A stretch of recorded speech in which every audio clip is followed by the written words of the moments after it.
ഒരിക്കൽ പെട്ടെന്ന് സക്സസ്ഫുൾ ആകണം എന്ന ആഗ്രഹമുള്ള ഒരാള് സന്യാസിയെ കാണാൻ വന്നു. എന്നിട്ട് ചോദിച്ചു, എനിക്ക് പെട്ടെന്ന് ജീവിതത്തിൽ വിജയിക്കണം. ഞാൻ കുറേ കാര്യങ്ങൾ ചെയ്തു നോക്കി, പക്ഷേ ഒന്നും അങ്ങനെ ശരിയാവുന്നില്ല. എന്തെങ്കിലും ഒരു വഴി പറഞ്ഞു തരണം. സന്യാസി നോക്കുമ്പോൾ ഇയാൾക്ക് ഒട്ടും ക്ഷമയില്ല.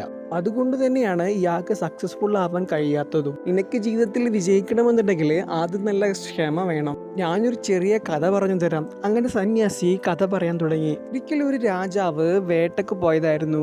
അവിടുന്ന് വഴി തെറ്റിപ്പോയി. രാത്രി ആവാനും തുടങ്ങി. രാജാവ് വേഗം ഒരു കുന്നിന്റെ മുകളിൽ പോയിട്ട് നോക്കി. അടുത്തൊന്നും ഗ്രാമങ്ങളോ വീടുകളോ ഒന്നും തന്നെ കാണാനില്ല.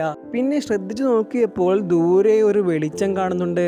രാജാവ് അതിന്റെ അടുത്തേക്ക് നീങ്ങി. അടുത്തെത്തിയപ്പോൾ അത് ചെറിയൊരു കുടിലാണ്. ഒരു പ്രായമായ സ്ത്രീ മാത്രമേ ഉള്ളൂ. അപ്പോൾ ഈ സ്ത്രീ രാജാവിനെ കണ്ടപ്പോൾ വിചാരിച്ചത് അദ്ദേഹം ഒരു ഭടനാണ് എന്നാണ്. സ്ത്രീ വേഗം രാജാവിന് കുടിക്കാനായിട്ട് കുറച്ച് വെള്ളം കൊടുത്തു. രാജാവിനാണെങ്കിൽ നന്നായിട്ട് വിശക്കുന്നുണ്ട്. അതറിഞ്ഞ് ഈ സ്ത്രീ ഭക്ഷണവും കൊടുത്തു. ഭക്ഷണം നല്ല ചൂടുള്ളതായിരുന്നു. വിശപ്പ് കാരണം ഒന്നും അറിയാതെ രാജാവ് ധൃതി കാണിച്ച് ഭക്ഷണത്തിൽ കൈയിട്ടു. അങ്ങനെ രാജാവിന്റെ കയ്യില് ചെറുതായിട്ട് പൊള്ളലേറ്റു.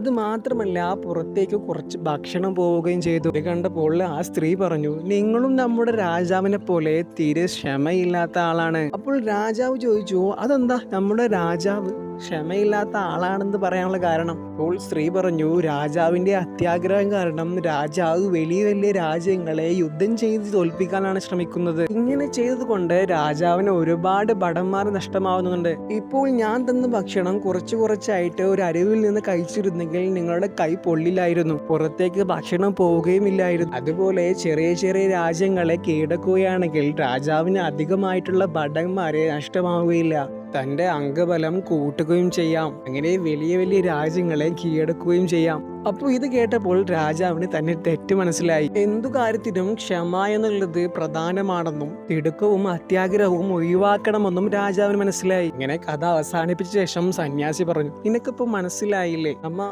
എത്രമാത്രം പ്രധാനപ്പെട്ടതാണെന്ന്? നീ ഒരു മാവിന്റെ വിത്ത് കുഴിച്ചിട്ടാലും അടുത്ത ദിവസം നിനക്ക് മാങ്ങ കിട്ടില്ല.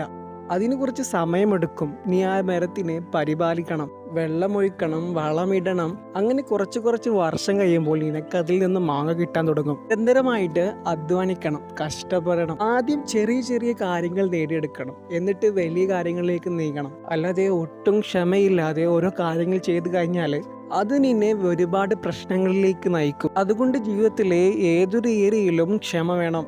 ആദ്യം അതിൻ്റെ പ്രോസസ്സ് മനസ്സിലാക്കുകയും അത് പ്രോപ്പറായിട്ട് കൺസിസ്റ്റൻ്റ് ആയിട്ട് ചെയ്യുകയും വേണം. ശരിയായ സമയമാകുമ്പോൾ നിനക്ക് വേണ്ടതെല്ലാം നിൻ്റെ അടുത്തെത്തും. അതിൻ്റെ ഇടയിൽ ഒരുപാട് തടസ്സങ്ങൾ വരും. അതെല്ലാം നീ മറികടക്കണം. റിസൾട്ട് നോക്കി ഡിസപ്പോയിന്റ് ആവാതെ എഫേർട്സിനെ അപ്രിസിയേറ്റ് ചെയ്യാൻ പഠിക്കുക. Be patient and enjoy the journey of life, because the patience is the key to success.